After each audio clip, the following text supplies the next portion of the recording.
Hello my friends, Operator Starsky here with the daily update from Ukraine. Tonight we had a rather quiet night in Ukraine. Only 6 Shahed drones were launched by the Russian terrorists and intercepted by the Ukrainian air defense. Also, in the past 24 hours, 480 Russian invaders in Ukraine were awarded stylish black body bags, and 40 Russian artillery systems also expired in a single day, which I think is a really good result. Grandpa Madyar shocked everyone with a video showing 7 Ukrainian combat operatives capturing 22 elite Russian Spetsnaz soldiers from a so-called Storm unit created and prepared last year by the Russian Ministry of Defense specifically for this invasion. You want to send your annoying Russian kid safely to Europe, make sure he joined elite Russian Storm Spetsnaz. Now, I'm sure you want to hear more from the independent Russian Republic in Bilhorod. Long story short, yesterday approximately a battalion tactical group consisting from trained and experienced citizens of Russia, supported by tanks and strike drones, liberated several Russian villages from the Russiast Putin's regime in the outskirts of Bilhorod. Traditionally, Russian authorities lied that everything was under control and it was just a hostile psyops. Later, they announced a full evacuation and a counter-terrorist operation in the area.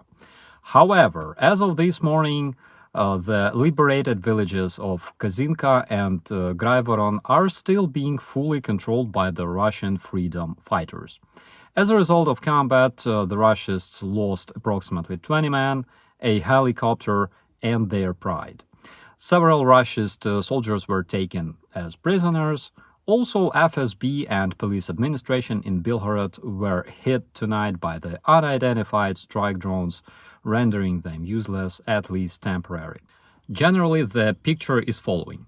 Russian terrorists, convinced that their motherland was completely safe, brought all they've had to Ukraine, concentrating majority of their forces around a single town of Bakhmut. Prigozhin currently doesn't want to fight anymore. He expects to avoid being involved into the upcoming meat grinder waiting for the Russia's terrorists.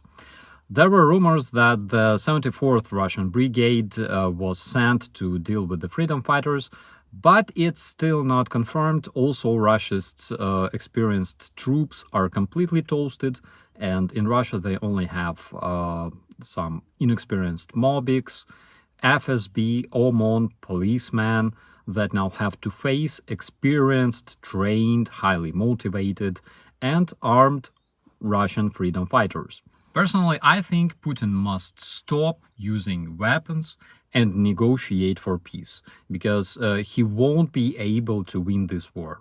That's why he must stop escalating and just accept that his people want to be free.